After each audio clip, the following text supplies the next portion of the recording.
up, Sauce Gang, and welcome back to the channel. Hot Sauce Beats here with another dope oversimplified reaction. So I hope you are ready to get your learn on, because I know I am, because today we are checking out the Napoleonic Wars Part 2. That is right, the first one we found out just how Napoleon came about his emperorness and took over essentially most of Europe, and we just got done with a bunch of wars, and now we're about to see the rest of the story, which I'm beyond hyped for because I don't know much about this. But before we jump into this, why don't you show Oversimplified some love by subscribing to his channel. If you enjoy my reaction, smash that subscribe button because it greatly helps. But enough talking, let's get to reacting and roll that bomb ass intro. Hot Sauce Beats is finally here. Hot Sauce Beats is finally here. Eat, sleep, make beats. Eat, sleep, make beats. Hot Sauce Beats. Woo -woo. Oh, Napoleon, let's go. Let's go. After the Third and Fourth Coalition Wars, So many wars. Napoleon had decisively defeated So many all wars. three of his main rivals on the continent, and he was now undoubtedly the master of Europe. After the Battle of Friedland, his enemies sued for peace, and they all met on a raft on a river for negotiations. They had been fighting for the past 4 years, but now Napoleon and Alexander surprisingly got along like a house on fire. They laughed together, they chatted long into the night, they kissed. The two had a lot of mutual respect, and Napoleon even told his wife that if Alexander were a woman, I would make him my mistress. Shut up. Kind of a weird thing to say to your wife, Shut Napoleon. up, what? In the end, they came to an amicable agreement. Russia would lose barely any land, and in return, they'd join France against the UK and invade Sweden.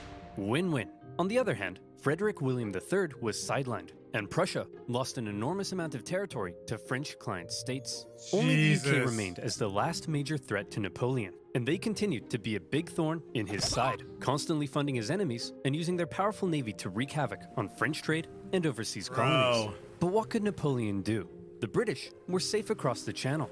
Well, he said. It always blows my mind, dude, that Britain has always been safe, because the channel's not that big. It's like, you couldn't throw a rock over there, but you know what I'm saying? Like, it's not like they're crossing some massive ocean, but it's because Britain was that great at defending the seas, and no one wanted anything of it. If I can't fight you with guns, I'll fight you with money.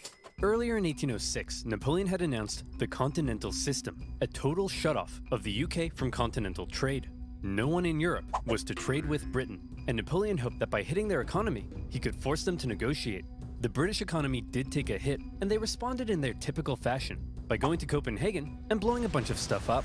But in general, the British managed to stay afloat by simply increasing their trade with other parts of the world. Many neutral countries found themselves stuck between a rock and a hard place as the two European superpowers demanded they cease trade with the enemy. Hey America, you better not trade with the French or else I'll come burn down the White House. What? This is gonna wreck my economy. I need to start saving money. How the heck am I gonna start saving money? Oh my God, is this an ad That's read? right, you know where this is going. I knew it! Do you like shopping in store? Of course not. Then you'd have to get up and use your legs. Gross. Well, what if I told you you could save money doing your shopping from the comfort of your own outhouse, allowing you to upgrade your outhouse to a porta potty? You gotta have. Honey is a free browser extension that scours the internet blockade. You gotta have internet though. Sick of being blown up for doing almost nothing, and under significant pressure from Napoleon, the Danish officially sided with France. But Napoleon's blockade had the biggest effect on continental Europe, who were now cut off from a major trading partner, one that controlled the seas and held a rich, growing empire. And a lot of countries didn't fully comply. Portugal, a traditional British ally, refused to take part. No problem. Napoleon sent an army and invaded.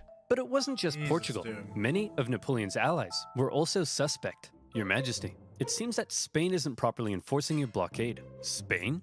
Why not? Well, it appears they've been trying to find a way out of being your ally since they lost their fleet at Trafalgar. What is with these people? It's almost like everyone's only pretending to be my ally because they know otherwise I'd beat them up. Do I even have any real friends? Are you my friend, Pierre? Say yes or I'll slap you. Napoleon had come to mistrust his ally to the south. Yes, I'm your friend, don't stop me! Napoleon thought the Spanish royal family were an incompetent mess. All right, Carlos, you've got to get it together. How can I trust you when all you do is go hunting? Meanwhile, you let this ambitious nobody who dislikes me run the country. And you seem to be the only person in the universe who doesn't realize he's boinking your wife. And what's worse... Who the heck are you? I'm the king's son. I just overthrew my dad. So, actually, now I'm the king. You people are the biggest cluster of shameless, narcissistic idiots and all around just the worst people I've ever met. Here, have a Kid's Choice Award. French forces, many having conveniently already entered Spain to invade Portugal, occupied Spanish forts, and Napoleon invited the Spanish royals to France to help mediate their differences. All right, we're here with the royal family of Spain. So, Fernando, you've been accused of plotting against your father and vying for the Spanish throne. What do you have to say for yourself? Well, Napoleon, I just think great. Well, I've got the test results right here. Fernando, in the case of the Spanish throne, you are not the king. Oh! And Carlos, you are also not the king. I'm the king! Actually, Napoleon made his brother the king, but for all intents and purposes, Spain was now his puppet. He expected the Spanish people to be over the moon at the removal of their unpopular royal family. Imagine his surprise when it turned out that people don't really like to be subjugated by a foreign power, least of all one who had previously attacked the Catholic Church. And so the people of Spain revolted. Brutal fighting broke out as bands of armed Spaniards ambushed French troops across the kingdom, and vicious atrocities were committed on both sides. In addition to fighting the regular Spanish and Portuguese forces, the French had to contend with tens of thousands of guerrilla fighters throughout the Spanish countryside. The British even took the opportunity to land an army led by the future Duke of Wellington. And now, British forces were defeating French ones on land. Napoleon briefly went to Spain in person, and he did drive back the Allied armies, but before long, his attention was needed elsewhere. The whole thing became a nightmare for the emperor. He excelled at traditional warfare, but this was something more akin to Napoleon's Vietnam. The whole conflict would keep hundreds of thousands of French soldiers and resources bogged down for years. Napoleon was never able to break the will of the Spanish people, and this problem weakened his position in Europe. All of Europe. Hey, Francis. Want to go to war with Napoleon again? Oh, I don't know, Britain. He's already whomped me 3 times. I'll give you £1 billion. Well, okay. Seeing that Napoleon was now caught up in Spain, and with some British funding, Austria decided maybe, just maybe, this time, they'd have a chance. The Fifth Coalition! Dude, it's infinite coalitions! Napoleon defeated them in just 4 months. It was quick, but it wasn't exactly easy. The Austrians had been watching Napoleon and learning, and they had made some reforms, while Napoleon, after years of war, was increasingly having to rely on inexperienced conscripts. So this time, the Austrians gave him a run for his money. The Fifth Coalition saw some of the bloodiest battles to date, including Napoleon's first major defeat, and when he did finally defeat the Austrians at the Battle of Wagram, it was a very costly victory. Still, Napoleon had yet again kicked Francis's butt, and as part of the peace terms, Austria lost a bunch more land. Not long after, however, Napoleon and Francis came to another agreement. It was decided that Napoleon would marry Francis's young daughter. But wait, doesn't Napoleon already have a wife? Well, yes, he did. Josephine and Napoleon had become quite fond of one another, but now that Napoleon was playing the monarch game, he needed a male heir, and his aging wife wasn't giving him one. So it was out with the old and in with the new. At least he didn't behead anyone. For Austria, they felt that if Napoleon was going to keep on winning, they may as well be on his side. So through the marriage, Napoleon got an alliance with Austria and a beautiful baby potato. Between the failing blockade against Britain, the ongoing war in Spain, and now his recent struggles in Austria, cracks in Napoleon's invincibility were beginning to show. But still, look at this map. So blue, so beautiful. Even Sweden, after being pulverized by Russia, overthrew their king, and after... Don't worry about this guy down here. Just don't even look at that. It's not going bad. Don't worry about that. Don't worry about that. Interesting chain of events ended up putting one of Napoleon's own marshals in charge. Marshal Bernadotte took the name Karl Johan and became Crown Prince of Sweden after agreeing to join Napoleon's continental system. For now, Sweden was Team France. Napoleon was on top of the world. He had won an endless string of victories. All he had to do now was sit back and not make any major miscalculations that could completely turn the tide of war. So let's see what comes next. He's gonna do something different. He invaded Russia? France's alliance with Russia was a terrifying prospect. Together, the two could have been unstoppable, but unfortunately, the alliance didn't last. The Russians felt they weren't getting a fair deal. Napoleon's Duchy of Warsaw right on their doorstep was a bit of an insult, and then their economy began to tank because of Napoleon's British blockade. And eventually, they began to open up trade. Your Majesty, it seems Alexander is no longer abiding by the continental system and has begun trading with the British. Alexander?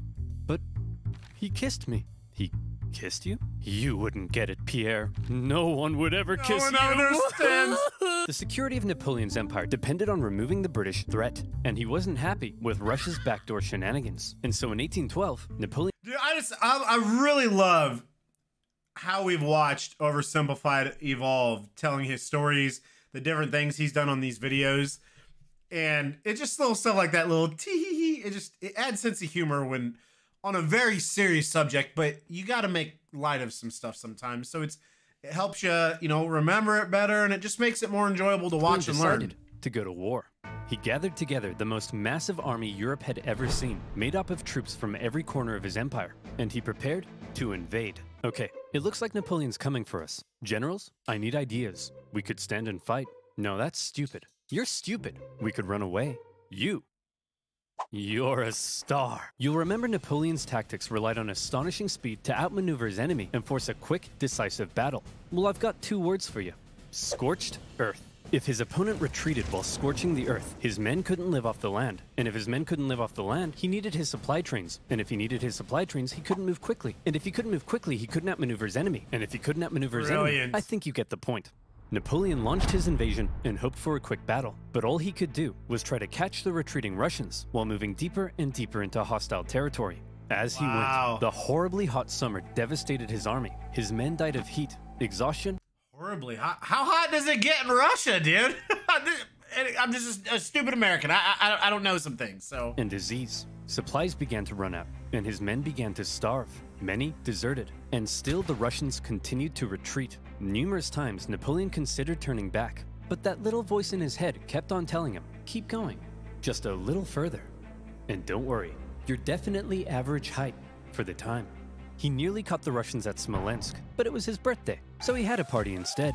When he finally reached Moscow, he predicted the Russians wouldn't be willing to give up such a historic and holy city without a fight. And he was right. The Russians finally turned to face him for the single deadliest day of the Napoleonic Wars, the Battle of Borodino. Oh, the wow. Russians fought I've heard of this war! Or battle, my bad. And as he got older, Napoleon's battle tactics seemed to become a little less refined and a little more run straight at the enemy, try not to die.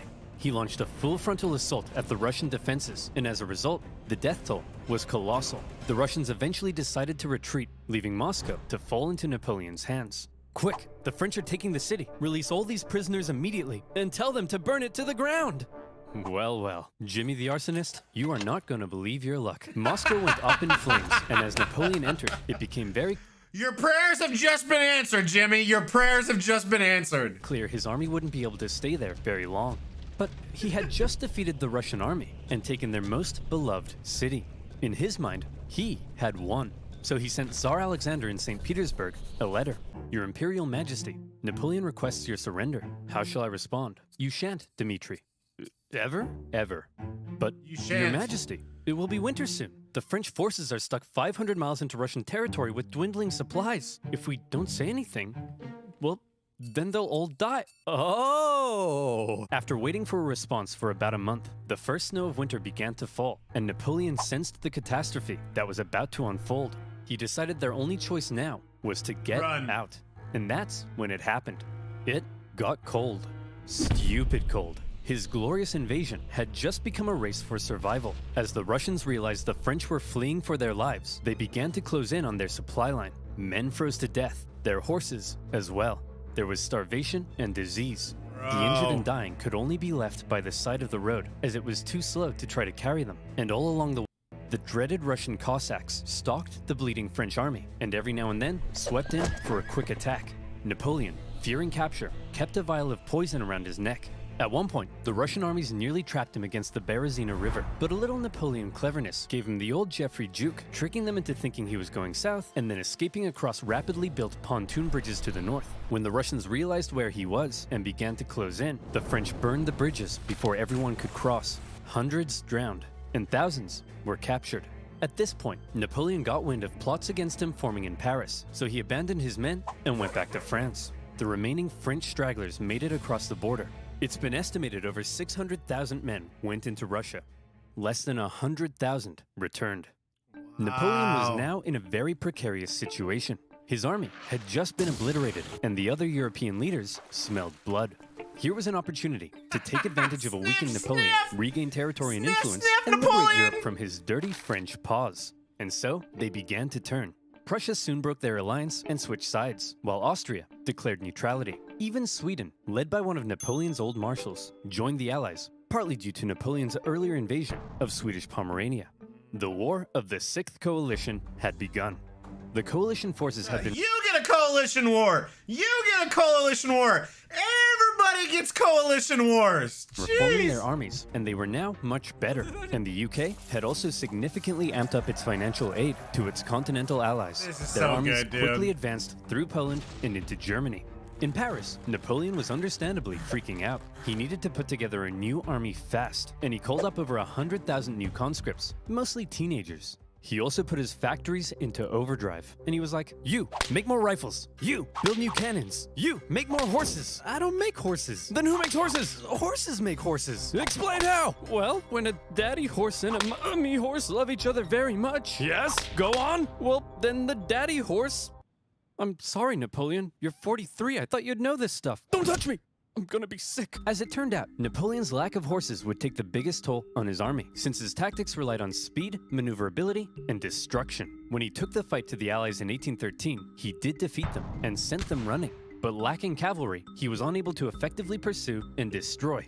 He needed horses. For the Allies, being defeated in battle by a man whose army was now full of inexperienced conscripts was concerning. So both sides were like, hold up, time out. The Allies were somewhat cornered, and had Napoleon kept going, it's possible he could have won. But instead he agreed to a brief truce with the Austrians mediating between the two sides. When Austria demanded Napoleon make major concessions, Napoleon told them to shove it. Having had their terms rejected, His Austria family's felt now weird. they were justified in saying, well, we tried, and they joined the coalition. Okay everyone, look at us. The boys are back together. But Napoleon Boys are back in is still dangerous, so we need a plan. town! Any ideas? Ooh, I know. No, forget it. That's stupid. No, Oh, no. no. I've got it! When he approaches, we run away. Genius. He's a genius. The plan was as follows. Wherever Napoleon advanced, whoever he advanced on would avoid battle, allowing the others to sweep in from the sides and attack the French marshals guarding his flanks. Essentially, the plan was, don't try to fight Napoleon. And this plan worked tremendously. The Allies scored a number of victories that saw Napoleon move back to the city of Leipzig, where he would make one last major stand as the Allied armies converged in on him from all sides. The stage was set for the biggest and bloodiest battle of the Napoleonic Wars, the Battle of Leipzig. Almost 500,000 troops from over a dozen nations stretched across the battlefield. The French found themselves fighting on all sides for 4 days against the Austrians, Prussians, Swedes, and Russians. It's no wonder this battle is also sometimes referred to as the Battle of the Nations. The French fought ferociously, but ultimately were no match for the coordinated efforts of the coalition. At one point, in the midst of battle, Saxon troops allied with the French had a team huddle and were like, hey guys, I'm pretty sure the French are losing. Let's switch sides. And so they did. When it became clear that Napoleon couldn't win, he ordered a retreat across the only bridge over the river. The Allies swarmed into the city, and desperate fighting raged in the streets. Okay, Corporal, after everyone has crossed the river, I need you to blow up the bridge. Okay? Not before everyone's crossed, after. You got that? Yes, Colonel, I'm not 5. I can comprehend time. Good. Wait, did he say before or after? Well, fortune favors the bold. The bridge was blown early, and 30,000 French troops were stranded and captured. A disaster. And with that, the dominoes were beginning to come crashing down on Napoleon. In the south, gotta watch his out army for them under the dominoes, British Duke of chat. Wellington had been pushing the French out of Spain for the past few years, and were now crossing into France. Austrian armies had pushed into Italy, while Napoleon's old See, dude, he got too greedy. A lot of that map was blue, but he got greedy. He got, even after his tactics and armies started kind of dwindling down. I mean, OverSimplified was right. He shouldn't have gone into Russia. He would have been good. flamboyant cavalry commander, Murat, who Napoleon had made king of Naples, decided to switch sides. Ooh. German states, many resentful after years under Napoleon's thumb, turned against him, and the Confederation of the Rhine collapsed. Bernadotte invaded Denmark, and they were forced to join the coalition, while the Netherlands were liberated. You'd think Napoleon might have seen the writing on the wall, but he was Napoleon, and so instead, he prepared to keep fighting. As attitudes in Paris were already beginning to turn against him, he called up more conscripts to defend the exhausted nation.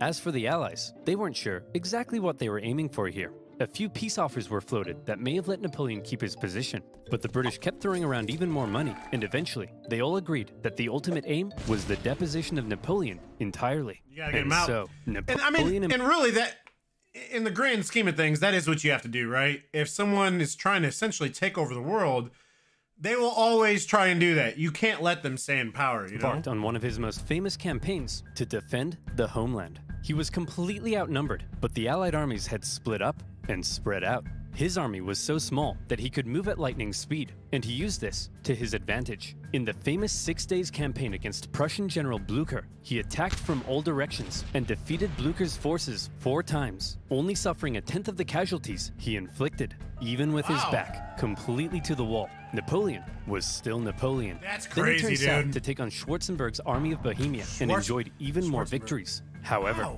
Napoleon's problem was that he couldn't be everywhere at once, and wherever he wasn't, the Allies continued to push towards Paris. He made one last-ditch attempt at moving in behind the enemy lines and cutting off their communications, but Paris was in disarray, and the people were sick of war.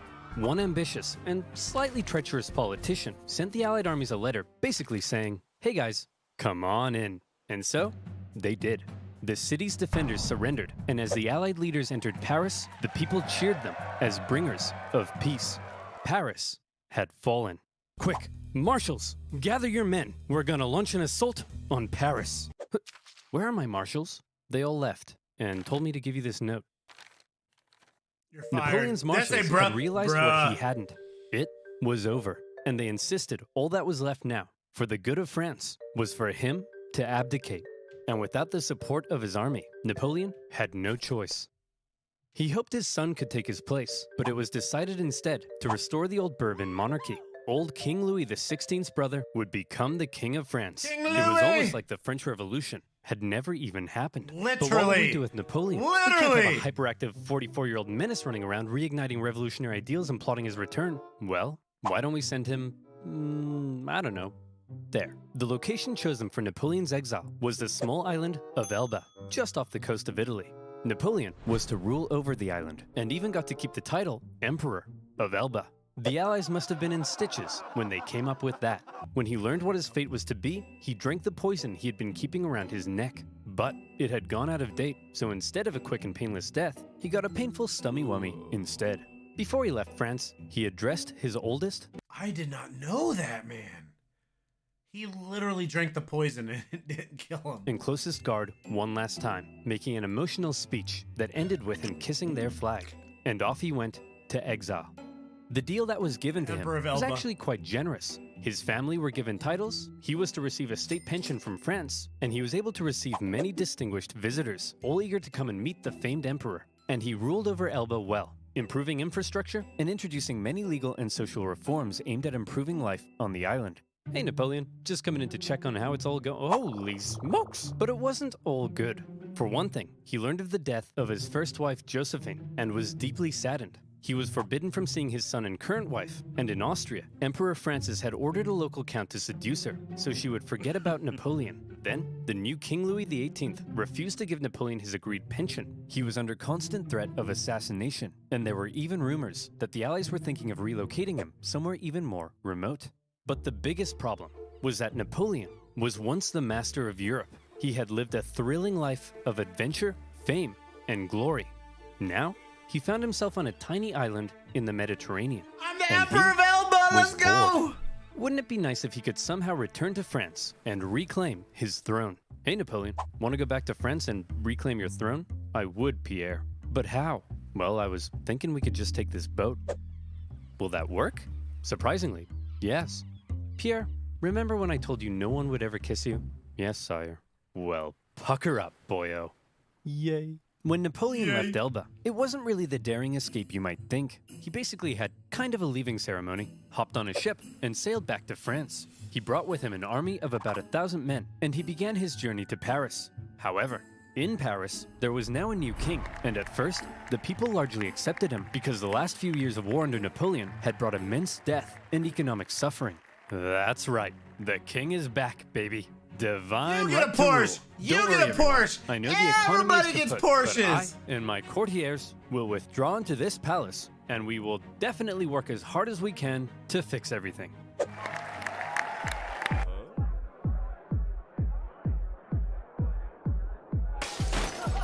Oh yeah, that's why we got rid of the king. As the Bourbon monarchy began to look more and more like a return to the past, and the returning nobility seemed hellbent on regaining their lost privileges, the people weren't too happy. And so, Napoleon hoped that his glorious return would be met with jubilation. In the end, the reaction was a little mixed, but many were happy to see their old emperor. Your Majesty, it seems that Napoleon is back and marching this way with 1,000 men. That guy? No problem. I have hundreds of thousands of men. Send them to arrest him. Your Majesty, it seems the thousands of men we sent to arrest Napoleon have all joined his side. Well, I'm off to Belgium. If you ever need a king again, be sure to let me know. As Napoleon continued his journey, the king had sent battalions of men to stop him, but they largely comprised of Napoleon's old soldiers, many unhappy with King Louis's military reforms. And so, How is this when real ordered life, to arrest chat? him, they simply couldn't do it. In one famous incident, the troops began to cry out, "Long live the Emperor." When Napoleon reached Paris, with King Louis having fled, he entered unopposed to reclaim his throne. Napoleon was back from the dead. Okay, everyone, now that we've finally gotten rid of that guy, let's try to make sure something like this can never happen again. What's that doing there? Hey, fellow monarchs. Oh my god, I pooped my pants. This time, Napoleon promised he would be a mucho good boy and not start any wars. But the Allied leaders were having none of it. They declared Napoleon an outlaw and the illegitimate ruler of France. Then, they declared war, not on France, but on Napoleon himself. And when you have multiple empires declaring war on you as an individual, that's how you know you're a very naughty boy. The Allied powers began making plans to combine their forces and once again invade France. The most immediate threat to Napoleon were the British and Prussians hanging out in nearby Belgium. If Napoleon could knock them out quickly, maybe he could force the Allies to negotiate, and maybe he could hold on to his power. Together, the two armies to the north outnumbered him, so he made a plan to divide them and take them on separately. Historians... Dude, the amount of wars this guy went to is insane. You gotta feel bad for the French, man. I mean, they just non-stop war. Non-stop. Oh my goodness, just Europe in general. Holy cow. I mean, if you think about it. Europe, non-stop war for centuries. It's crazy to think about. Debate how much of a chance Napoleon had here, but this same strategy of dividing and conquering had worked for him multiple times. He marched north with 125,000 men and took on the Allies in a number of initial engagements, defeating the Prussians before turning to take on the British. But to Napoleon's dismay, miscommunication and hesitation among his marshals allowed both enemy armies to retreat, and crucially, rather than fleeing east, the Prussians moved north, where they could remain in contact with the British. Napoleon sent a force to hold off the Prussians as he moved in on the British, now holding a defensive position at Waterloo. Prussian General Blücher sent word that he would come to Wellington's aid if he could just hold off the French for long enough. Napoleon had to defeat Wellington before the Prussian army could arrive in force, and it was close. The British held the high ground and a number of key defensive buildings across the battlefield. After waiting some hours he didn't have for the ground to dry, Napoleon sent men to assault the Hougoumont farm, but the British-German garrison there held out. French Marshal Ney launched a number of miscalculated cavalry charges at the British lines. The British formed defensive square formations, and they tore the French cavalry to shreds, while one guy chose the absolute worst time to go on a bender. The French did manage to capture a farmhouse directly in front of the British line, and from there, they unleashed artillery hellfire on the British square formations. And as Napoleon sent his Imperial Guard in to finish the British off, a nervous Wellington knew his lines were at breaking point. But the Prussians had earlier begun to arrive, and now they were arriving in large numbers. And after the British held out and sent the French Imperial Guard running, the French lines panicked, fearing they had been encircled, and they began to flee. The Battle of Waterloo was an Allied victory. And with that... Wow, and what's crazy is it sounds like had they just kept pushing on, like they would have won. Wow. Napoleon's hopes of returning to glory were vanquished. He knew he was defeated. He went to the British and said, "Can I please have a house near London?" And the British replied, "No." Instead, to make sure Napoleon was put away once and for all, they sent him to one of the most isolated and remote places they could think of, a tiny island in the Atlantic Ocean, St. Helena. Here, a deeply isolated and depressed Emperor Napoleon would live the remaining years of his life. His house was a wooden bungalow, not exactly on— I'm so shocked they just didn't take him out, man. Especially just with, that's what they always have done. I'm really shocked they just didn't do that. I mean, and he already came back once. With the Tuileries Palace. Much to his frustration, his captors referred to him as general, rather than calling him emperor. His mail was censored, his visitors were vetted. There was almost no way he could escape such an isolated island. But just to be sure, he was guarded by 2,000 British soldiers and 2 ships that circled the island 24 hours a day. He had once been the most powerful man alive, and images of the victorious Napoleon depict a strong leader, hand firmly in jacket. Depictions of Napoleon on St. Helena show a disheveled old man, hand firmly in pants. He had lost everything. And by the way, he was only 46, so maybe it's about time you know what? You're doing all right, kid. Napoleon fought one last battle while on the island. The battle for his reputation. He spent hours writing his memoirs, espousing his achievements, recording his greatness, and turning himself and his story into a phenomenal legend. And in this battle, he certainly succeeded. His mark on history cannot be denied. After his defeat, the European monarchs had got to work restoring Europe to its traditional balance and reasserting their dominance. But after Napoleon had spread the influence of the French Revolution, these returning monarchs would have a difficult time regaining their absolute control. France returned to the rule of the Bourbons, but it would go on to stage another revolution, and then another one. Reaction to Napoleon's rule in places like Germany and Italy propelled forward the ideas and feelings of modern unity and nationalism, and his Napoleonic Code still remains the basis of law in various modern countries. The modern world owes a lot to Napoleon's legacy. He remains statistically possibly the greatest military general in history, and his revolutionary— I mean, literally, dude. All those wars and battles he won, and even the ones he lost, like, it was by dumb luck that he lost. Dumb luck again, you know what I mean? Just like, he should have even won the ones that he lost. Military tactics changed the face of warfare. He was the last truly great leader to both lead his armies in battle while retaining total political control over a vast empire. There's still hope for Joe Biden, but the man remains somewhat of an enigma, and we still aren't sure exactly what to make of him in some regards. Was he the champion of the French Revolution, spreading equality wherever he went, or did he betray it by making himself an absolute monarch and restricting certain liberties? Was he an ambitious and aggressive conqueror, hell-bent on bringing Europe to its knees? Or was he simply defending himself against an aggressive Europe, hell-bent on reducing his power? Some things will continue to be debated. Good questions. Napoleon died at the age of 51, officially of stomach cancer, but some believe he may have been poisoned. The British buried him in a tin coffin, inside a mahogany coffin, inside a lead coffin, inside another mahogany coffin. I guess this time, they wanted to make sure he stayed where they put him. In 1840, his remains were moved to Paris, where they now rest under the dome of Les Invalides. Really? The man from humble origins, with huge ambition, ruthless determination, immaculate skill on the battlefield, and a hefty dose of luck, who was determined to make his mark on history, did just that. There is no immortality, he said, but the memory that is left in the minds of men. And in that sense, Napoleon knew he would live on forever. Oh, and to reiterate, he was definitely average height for the times. Dude, let's go! Wow!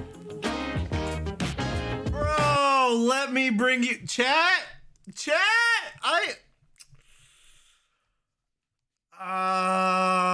I don't know, man. This... Oh, let me put on some tunes. This might be my favorite oversimplified video. Dude, this was so good.